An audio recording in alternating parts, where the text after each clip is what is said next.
Very, very important.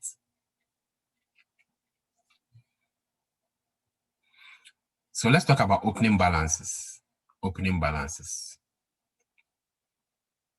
Now, why are opening balances even important? They're important because, you know, they've been brought forward in the accounting records. So we must make sure that they agree with the prior year financial statements. You know, we must make sure that they agree with the prior year financial statement. That's very, very important. And we must ensure that there's consistency in terms of how it is classified and disclosed between now and prior years.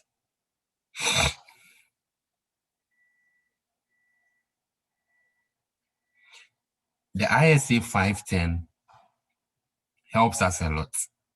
And I'll go through some of the things it guides us when it comes to opening balances. You do not have to know all of this, but you just need an idea. ISA 510 provides guidance on auditor's responsibilities in relation to opening balances where the financial statements for the prior period were not audited, right? If there's no prior year, you know, or if the prior year period was not audited, you know, the ISA 510 gives us guidance on that. If it was also audited by another auditor, it also gives us guidance on that.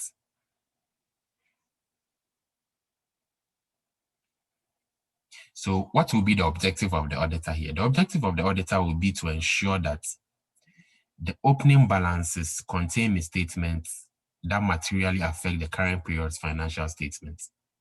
So if the opening balance is wrong, it means that it's going to affect a lot of things. So does it contain any misstatements? That's what we need to find out. And what are the accounting policies that surround, you know, that opening balance? Especially when it has been audited by another auditor. It's very, very important. So what are the audit procedures required? Number one, we need to read the most recent financial statements and audit reports for any information relating to opening balances. And we need to check prior periods closing balances to ensure that they have been correctly brought forward.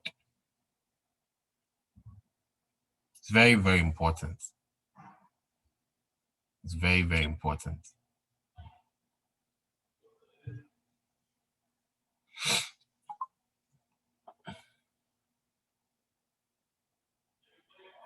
Any questions here?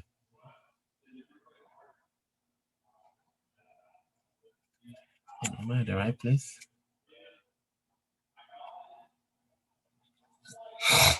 Any questions? Okay, now let's talk about comparative information, corresponding figures.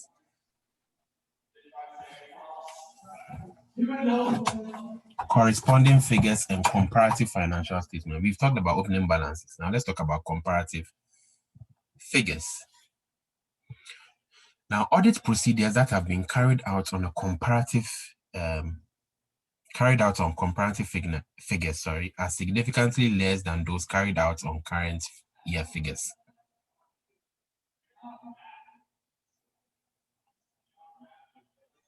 So comparative information.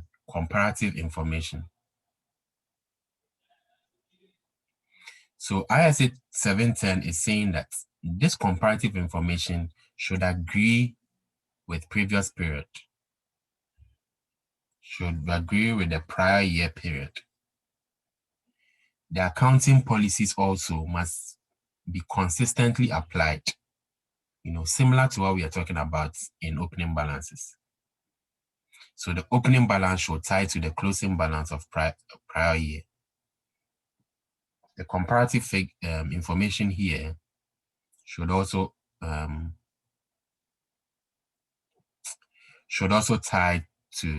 agree with previous period.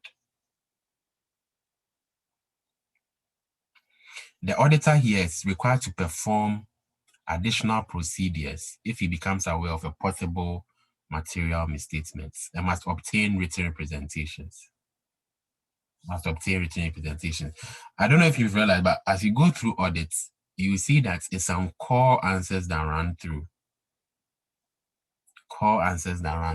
And it's those things that you need to be aware of.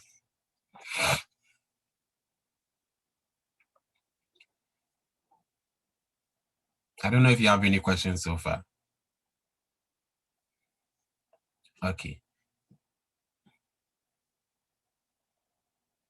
Now let's move on to the next slide and talk about subsequent events. Subsequent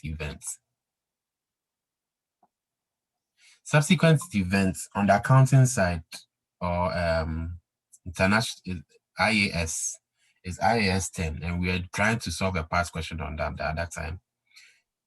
And in the auditing side, IAS 560 deals with that. It is not possible to prepare financial statement that present a true and fair view by considering only those events and transactions that take place before the date at which the statement of financial position is prepared. So they are events that subsequently occur after the year end of the client. So what are we saying here? Any material events that occur after the reporting period should also be considered when preparing the financial statement for the year. It's very, very important. Now, what's the purpose of IAS 10? What's the whole purpose of IAS 10? It has two main objectives, right? Number one, it specifies when an entity should adjust its financial statements. Those are adjusting events, right? What we call adjusting events. To specify when an entity should adjust its financial statements for events that occur after the reporting period, but before the financial statements are authorized for issue. And it also specifies the disclosures that should be given about events that have occurred after the reporting period, but before the financial statements were authorized for issue. So IAS 10 gives us a sneak peek into adjusting events and non-adjusting events. There are some events that don't really require us to adjust the financial statements. They only require us to make disclosures. So events after the reporting period are defined in IAS 10 as those events, favorable and unfavorable, that occur between the end of the reporting date and when the financial statements are authorized for issue. So we talked about it, adjusting events, non-adjusting events. Adjusting events, these are events that provide evidence of conditions that already existed at the beginning, at the end of the reporting period.